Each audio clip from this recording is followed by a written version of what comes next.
आंतरजातीय लग्न, प्रेमाचं नातं, पण अचानक झालं अपहरण आणि पोलीस केस. पुण्यातील खरपुडी गावात एक्झॅक्टली काय घडलं?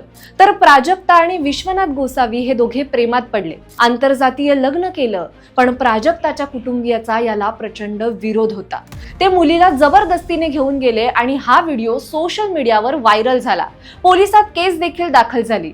पती विश्वनाथने सांगितलं, माझ्या बायकोला किडनॅप केलं गेलं आणि तिचा जीव धोक्यात आहे. पोलिसांनी 24 तासात तातडीने तपास करत तिला शोधून काढलं. तिच्या आई, भाऊ आणि आणखी एक सह आरोपीला अटक केली.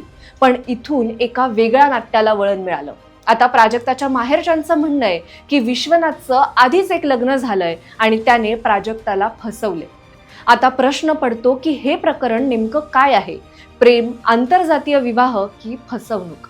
आणि या प्रेम कथेचं पुढे काय होणार हे सध्या तरी सांगणं कठीण आहे. पण तुम्हाला या सगळ्या स्टोरीवरून काय वाटतं? हा मुद्दा जातीचा आहे की फसवणुकीचा? कमेंट करून नक्की सांगा आणि अशाच लेटेस्ट अपडेटसाठी सबस्क्राईब करा जबरी खबरी.